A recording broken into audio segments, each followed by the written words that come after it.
시편 62편 말씀입니다. 본문이 12절로 구성되어 있는데요. 한 절 한 절 교독하도록 하겠습니다. 62편 1절에서 12절 말씀 제가 먼저 읽겠습니다. 나의 영혼이 잠잠히 하나님만 바라며 나의 구원이 그에게서 나오는도다. 오직 그만이 나의 반석이시요 나의 구원이시요 나의 요새시니 내가 크게 흔들리지 아니하리로다. 넘어지는 담과 흔들리는 울타리 같이 사람들을 죽이려고 너희가 일제히 공격을 언제까지 하려느냐.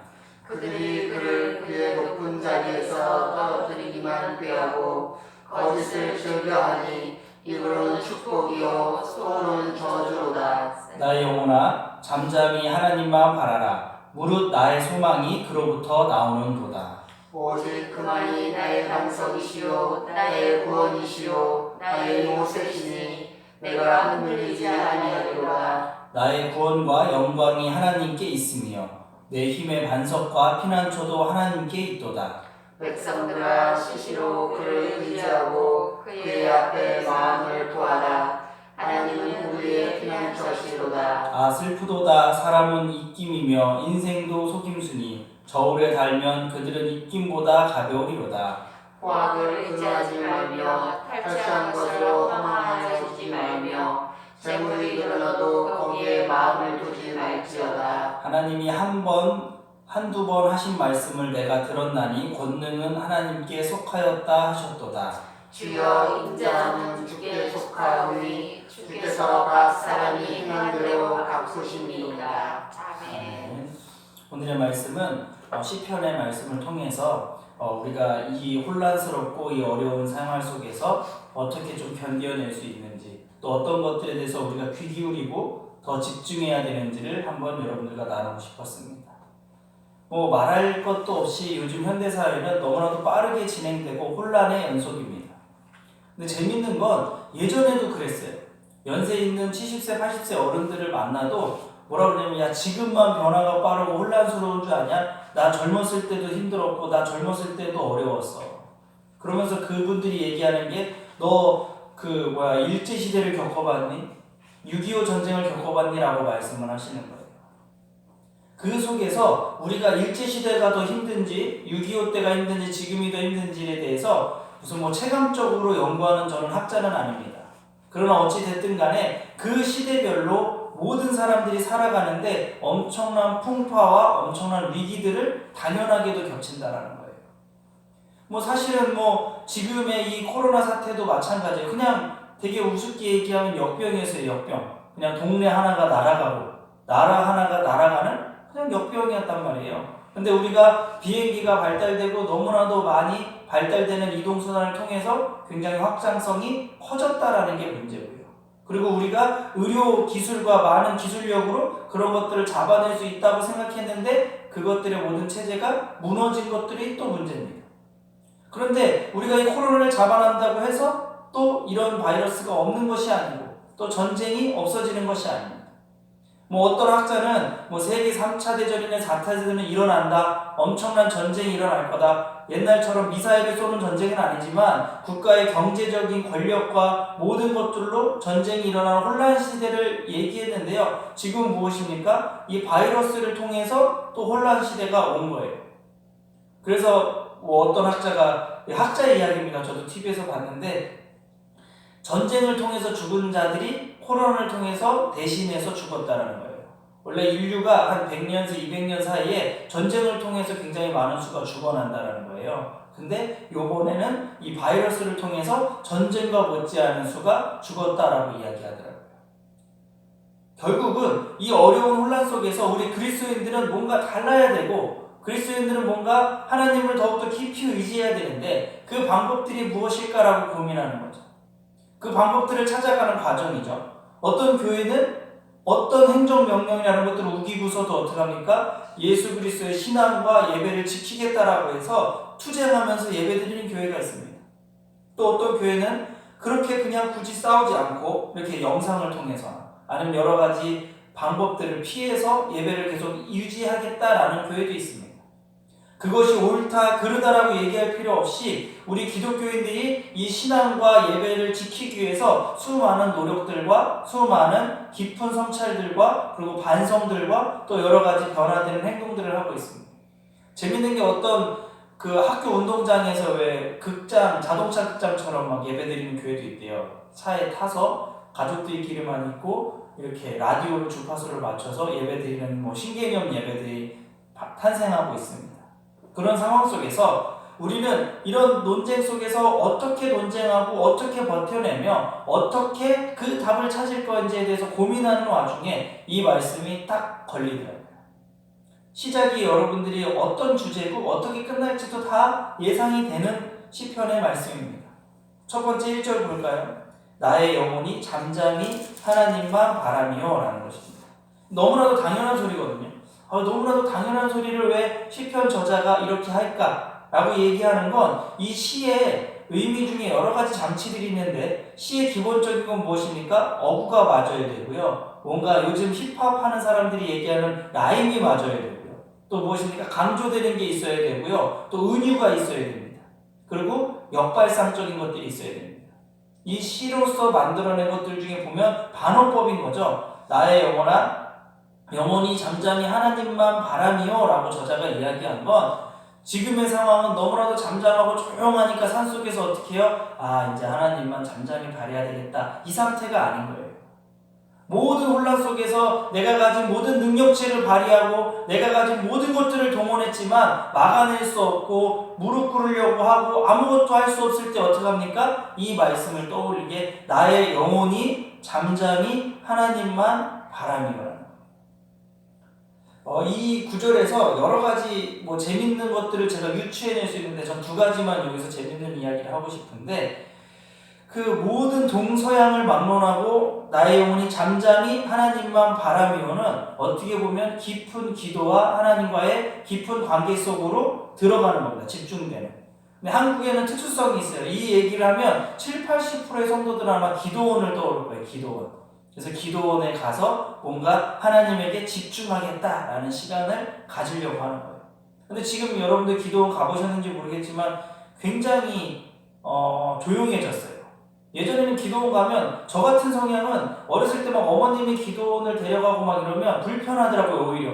왜냐면 잠잠히 하나님을 바라는 것보다는 막 앞에 나온 막 찬양팀하고 막 목사님의 의지에서 따라가다 보면 체력이란 체력은 다 소진하고요. 무슨 기도했는지도 저는 개인적으로는 잘 모르겠더라고요. 근데 이 시점에서 보면 나의 영혼이 잠잠히 하나님만 바라는. 저도 정말 인생의 위기가 닥치거나 어려움이 있을 때 기도원을 가요.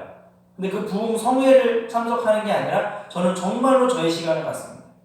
저는 오살리 기도를 자주 가는데 거기 가서 이렇게 한 바퀴 도는 거예요. 그래서 막 그 무덤 앞에서 기도하시는 분들, 또 그 동굴로 들어가서 기도하시는 분들, 이런 분들을 보고 그 주변을 배회하면서 자연 속에서 하나님과 집중하는 시간을 가져요. 저는 여러분들에게 얘기했지만 저의 기도 스타일은 일단 하나님과 기도하기 전에 저와 내 내면과 내 자신이 합의를 먼저 이뤄야 됩니다. 그래서 여기까지는 내가 하나님과 약속할 수 있어. 내가 여기까지는 하나님께 내려놓을 수 있어. 그래서 동의를 구한 다음에 어떻게 합니까? 하나님에게 구하는 거죠. 왜 그러냐면 제가 되게 감정적이기 때문에요. 하나님 앞에서 다 한다고 막 약속을 하다 보니까 내 내면과 합의가 없이 내가 막 이렇게 결정을 해버리니까 어떻게 돼요? 그 돌을 닦는 기도원에서는 가능하다고 생각했는데 내려오니까 어떡합니까? 불가능한 일들이 굉장히 많이 부딪히니까 우리는 다시 시험에 빠지게 되는 거예요. 그래서 저는 여러분들이 가끔 설교할 때 그렇게 말씀을 드려요. 나와 일단 협의를 해라. 그리고 집사람과도 협의를 해요. 막 어떤 목회자들은 가족들이랑 협의도 안 하고 그냥 내가 하나님과 약속했으니까 이 집 팔고 막 기도원으로 들어가겠다 막 이런 분들 계시거든요. 그게 정말 하나님의 뜻이면 얼마나 다행이겠어요. 그러나 하나님의 뜻은 그렇게 간본적으로도 오지만 우리가 많은 것들을 준비하고 우리 내면 속에서 준비가 돼야 되는 것입니다.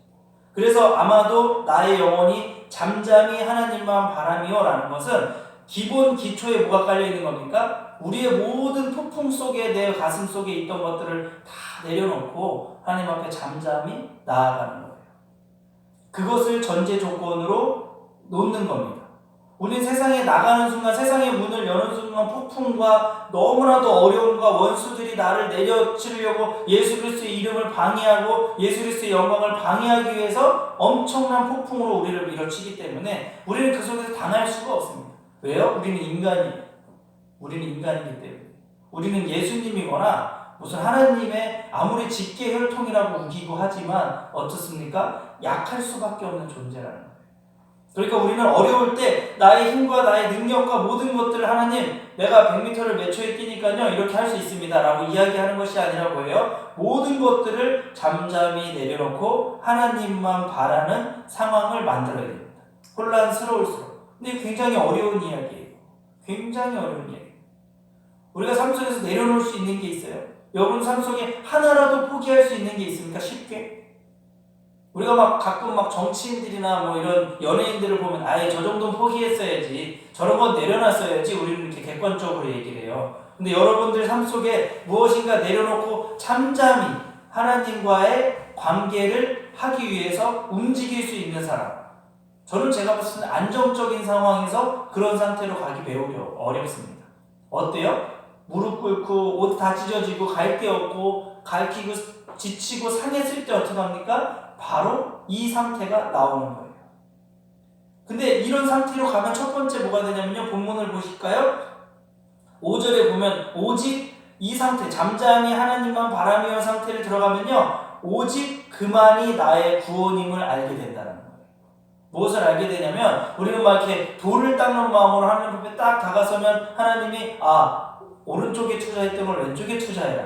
아니면 이 사람을 따르지 말고 저 사람을 따라, 이런 답을 주는 게 아니에요. 샤머니즘과 같은. 무엇이에요? 잠잠히 하나님만 바라는 순간 나의 구원이 어디서 오는지, 오직 하나님에게 속했다라는 것을 알게 되는 거예요. 그것만 알게 되면 되는 거예요. 근데 자꾸 우리는 보너스를 요구하죠. 하나님 그건 알겠고요. 내 삶은 어떻게 할까요? 내가 오른쪽으로 갈까요? 왼쪽으로 갈까요? 이렇게 자꾸 고민하게 되는 거죠. 그러면서 무엇입니까? 또 그렇게 되면 두 번째, 나의 소망이 그로부터 나오는 것을 또 알게 돼요. 그러니까 어떻게 돼요? 그 순간부터 나의 소망, 내가 마음에 뒀던 소망이 내가 믿었던 하나님에게로부터 나온다라고 하는 순간 어떻게 되는 거예요? 굳이 따지지 않고 하나님의 뜻을 따라갈 수 있는 사람이 되는 거예요. 다시 말하자면 우리가 신앙생활을 하고 하나님과 잠잠히 관계를 맺는다고 하지만 우리의 구원과 우리의 소망이 다른 곳에 있으면 그렇게 될 수가 없는 거예요. 내 마음이 콩밭에 가 있는데 어떻게 교회에 나와서 집중하게 예배드릴 수 있어요? 내 마음이 마누라에게 가 있는데, 내 마음이 남편에 가 있는데 부모에게 가서 건강을 물어본들, 집안 생활에 어떤 게 물어본들 도움이 되지 않는 겁니다. 근데 우리는 자꾸 그런 것들 이원화 시키려고 해요. 이원화. 하나님 앞에 있을 때는 하나님께 집중하고 세상에 있을 때는 세상에 집중하고, 그 다음 어떻게 됩니까? 세상에 집중할 수밖에 없어요. 왜요? 세상은 바로 요 10분, 20분을 기다려주지 않기 때문이죠. 근데 우리가 나의 영혼아 잠잠히 하나님만을 바라보는 순간 우리의 구원이 어디서 나오고 우리의 소망이 어디서 나오는지를 이 본문을 통해서 알게 되는 거예요. 5절에 보면 나의 영혼아 잠잠히 하나님만 바라라. 무릇 나의 소망이 그로부터 나오는 거예요. 오직 구원이 그로부터 나온다고 하더니 반복되는 5절에 다시 잠잠하라 라고 얘기하면서 무엇입니까? 그의 소망이, 우리의 소망이 그에게서 나온다라고 얘기하는 거예요. 그러니까 그럼 우리가 개인적으로 했던 돈을 더 많이 벌고 뭐 저걸 팔아야 되고 저 월급을 더 받아야 되고 승진을 해야 되고 더 잘 돼야 되고 시집도 가야 되고 장가도 가야 되고, 이런 욕심들, 개인적인 성향들이 다 내려놓게 된다라는 거죠. 오직 소망은 뭐예요? 하나님을 따라가고 하나님을 쫓는 그 소망으로 바뀌게 된다라는 거죠. 근데 이거 쉽습니까? 안 쉽습니까? 굉장히 어렵죠. 8절을 보실까요? 8절에 쉽지 않다라고 얘기해요. 백성들아 시시로 그를 의지하고 그의 앞에 마음을 토하라. 하나님은 우리의 피난처시로다. 자, 여기서 뭐냐면 여기서 답이 있는 거예요. 되게 섭섭하면서도 좋은 말인 게 백성들아 시시로래요. 시시때때로 그를 의지하래요. 이건 뭐예요? 시시때때로 우리가 어떻게 돼요? 공포와 위험과 어려움을 느낀다라는 거예요. 그냥 차라리 한 달에 한 번, 내 영혼아 백성들아 한 달에 한 번, 일주일에 한 번 하나님을 의지하러 나와라. 그럼 일주일 동안은 편안하게 살 수 있다. 우리가 얘기하는 그런 행정 시스템을 우리는 신앙 시스템을 바라는데 여기서는 뭐라 그래요? 시시로 그를 의지하래요. 피난처라는 거예요. 시시로. 근데 우리는 어떻게 해요? 시시로 세상과 견주어요. 시시로 세상이 흔들려요. 저도 이렇게 설교하고 있지만 집에 가서 당장 뭐 애가 아파요 뭐가 하면 막 거기 후들리는 거예요. 막 엉거지쳐 막 뛰어다니고 혼란 속에 살아갑니다. 근데 그런 시간을 우리가 어떻게 의지할 수 있고 극복할 수 있어요? 나의 영혼이 잠잠히 하나님만을 바라보는 거예요. 그러면 그것들이 다 거기서 답을 찾을 수 있는 거예요. 근데 막 나의 영혼을 잠잠히 하라 그랬더니 자꾸 막 교회에 나오고 시간을 내서 무슨 뭐 기도원에 가고 뭐 예를 들어서 산속에 올라가고 뭐 이런 것들의 문화가 아니라 잠잠한 건 뭐예요? 모든 혼란 속에서 잠잠히 모든 것들을 내려놓고 하나님을 의지할 수 있는 그 시간을 가지라는 거예요. 우리가 그러나 이것들을 그렇게 하지 못하는 사람들이 많이 있는 거예요. 근데 그러면서 11절에 그럴 수 있는 디테일을 주는데 뭐라 그러냐면 하나님이 한두 번 하신 말씀을 내가 들었나니 권능은 하나님께 속하였다 하셨도다라는 거예요. 우리가 어떻게 해요? 처음에 일을 하려면 상사를 찾아갑니다. 내 주변에 센 사람을 찾아갑니다. 이렇게 찾아가요. 저렇게 찾아가다 안 되면 어떻게 해요? 경찰서도 찾아가고 변호사도 찾아가요. 그리고 안 되면 또 어떡합니까? 어떤 사람은 권사 장로고 목사인데도 막 점쟁이를 찾아가요. 그리고 점쟁이랑 비슷한 목사님들, 예언해주는 목사님들 막 찾아다니는 거예요. 내 영혼이 잠잠치 못하고 내 욕심과 내 욕구를 가지고 신을 찾으러 다니는 거예요. 내 욕심, 내가 하고 싶은 것들을 가지고 신을 찾아가는 거예요. 그러니까 그 신이 누구인들, 하나님인들 들어줍니까? 귀신도 들어주지 않아요. 귀신도 자기를 의지해야 되는데 내 욕심과 내가 하고 싶은 모든 것들을 의지하고 귀신에게 찾아가면 귀신이 그거 받아줍니까? 하나님은 말할 필요도 없고요. 근데 우리는 그렇게 하려고 하는 거죠. 거기서 얘기하는 권능, 권력, 세상의 모든 포악하고 생각하고 우리를 돕지 않고 우리를 반대로 예수 그리스도의 사랑에서 끊어버리려는 그 권능 또한 누구에게 있습니까? 하나님에게 있다라고 얘기하는 거죠. 근데 이게 재밌는 건 시시로 그를 의지하라고 하는데 11절에 뭐예요? 하나님이 한두 번 자기한테 말씀했대요. 한두 번. 시시로 얘기 안 하셨대요. 이거는 시시로. 그러니까 우리는 한두 번 들었을 때 이걸 강력하게 의지해야 되는 거예요. 이런 뭔 권능, 나를 괴롭히는 권세, 권능, 세력들이 그마저도 무엇입니까? 하나님에게 속했다, 하나님에게 나온다라고 믿을 수 있어야 돼요. 그러면 우리는 어떻게 합니까? 조용히 하나님을 의지할 수 있는 상태가 될 수 있다는 것입니다. 하나님을 의지하는 것들이 우리가 자꾸 산속에서 돌을 닦고 이런 것들은 좀 우리의 무속신앙, 토속신앙에서 자꾸 나오는 거예요. 요즘도 예수 그리스도를 믿지 않는 정치인들이나 많은 사람들이 위기에 처하면 어떤 행위를 해요? 산에 올라가요. 산에. 뭔가 자꾸 막 산에 올라가고, 그리고 산에는 뭐가 있어요? 온갖 절들과 잡신들이 있어요. 거기 올라가서 자기만의 세계를 구축하고 자기가 뭔가 돌을 닦은 것처럼 하죠. 그러니까 자꾸 우리 그리스도인들도요 그런 방법을 비슷하게 뭔가 교회에서 문 잠그고 자기만의 12시간을 갖고 뭔가 자기 시간을 가지려고 하는데요, 저는 그런 시간도 그렇게 된다 그러면 좋습니다. 저는 부정하고 싶진 않아요. 운동선수들에게도 그런 게 있어요. 운동화끈을 한 번에 딱 묶어야지만 운동이 잘 되는 사람이 있고, 공부도 어떻게 해요? 독서실 아무도 없는 조용한 데서 집중력이 잘 되는 사람이 있고요. 어떤 사람은 동네 카페에서 별의별 사람 다 들락날락해도 그걸 의지하면서 공부도 잘 되는 사람이 있대요. 그런 것들은 중요한 게 아니지만 이런 환경적인 이야기를 나의 영혼아 잠잠이라는 뜻이 그런 환경적인 요인을 절대 이야기하는 것이 아닙니다. 저의 잠잠한 시간은 무엇이냐면 아침 새벽 시간, 그리고 자기 전 저녁 시간입니다.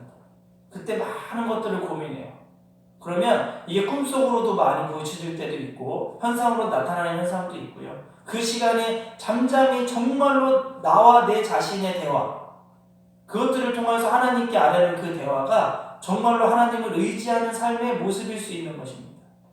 근데 자꾸 목사님을 찾아가고 이 목사님한테 얘기했더니 능력이 별로 없는 것 같아서 더 유명한 목사님 찾아가고 더 큰 목사님 찾아가고 더 대형교회 목사님 찾아가고 더 세게 예언해주고 더 세게 기도해줄 수 있는 목사님을 찾아가는 이런 행위도요, 잠잠한 행위라고 볼 수 없는 겁니다. 이 성경 본문을 통해서 나의 영혼이 잠잠히 하나님만 바라니요 라고 얘기하는 건, 잠잠이란 뜻은 조용한 곳에서 모든 것들을 내려놓는 거예요. 우리가 자기 전에 어떻게 됩니까? 당연히 모든 것들을 내려놓게 돼요. 모든 것들을 내려놔야 잠이 와요. 내려놓지 못하는 사람 잠을 잘 수가 없어요. 불면증에 속하는 사람들이 뭐예요? 별의별 생각 다 하니까 못 자는 거거든요. 우리가 자는 시간, 아침에 일어나는 새벽 시간에 모든 것들을 내려놓고 하나님을 의지해야 돼요. 그리고 또 내 삶 속에서 내가 조용히 즐길 수 있는 그 커피 마시는 시간, 내가 운전하는 시간, 내가 그래도 누구랑 통화하는 시간 속에서 잠잠히 내가 모든 것들을 내려놓고 하나님만을 바라보는 것. 그렇게 했을 때 어떤 현상이 일어납니까?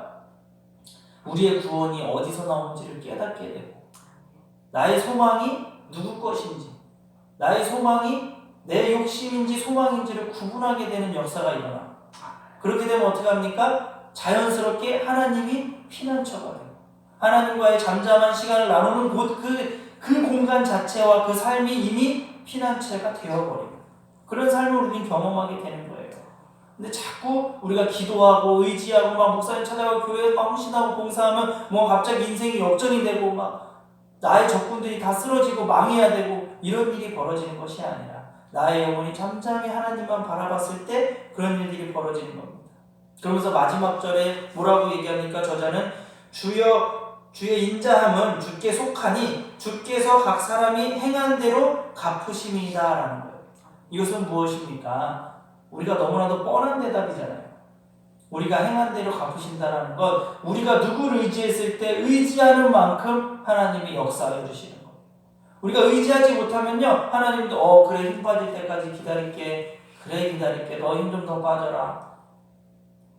여러분들, 제가 많이 드리는 예화지만 물속에 빠진 사람들을 절대 초반부터 뛰어가지 않습니다. 베테랑 인명구조원은요 절대 초반부터 같이 뛰어가지 않아요.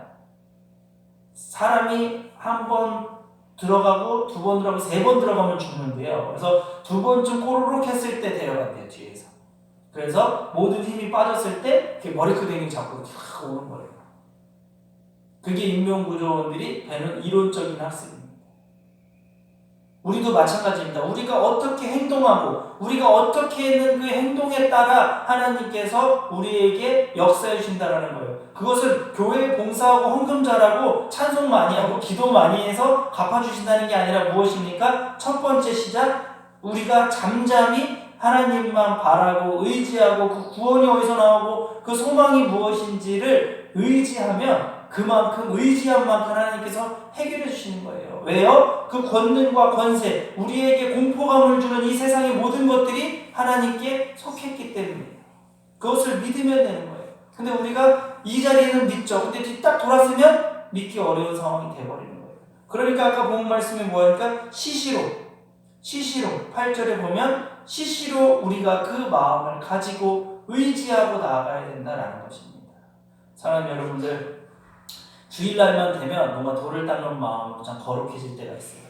근데 월요일만 되면 또 이 전쟁터가 시작이 됩니다. 근데 우리는 자꾸 거기에 그 행정 시스템에 빠져들어 있어요. 월요일까지 금요일까지는 죽은 듯이 열심히 세상에서 전쟁터에서 싸우고, 토요일날은 쉬고 주일날 나와서 다시 한번 정화되고 깨끗이 씻음 받아야 되지. 그게 아니라 여기서 나오는 11절처럼 시시때때로 의지하고 오직 하나님만 바라보면 하나님께서 그 지옥 같은 월요일부터 금요일까지를 어떻게 하십니까? 하나님의 피난처, 하나님의 역사하시는 삶의 현장으로 바꿔주신다라는 거예요.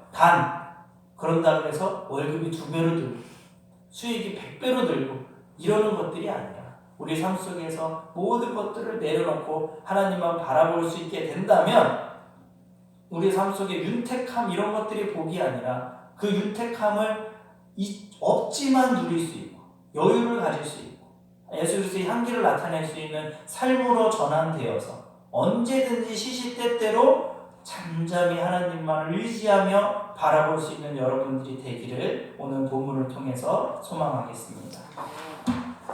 찬송가 50장 찬송하신 다음에 준비하신 예물을 드리도록 하겠습니다.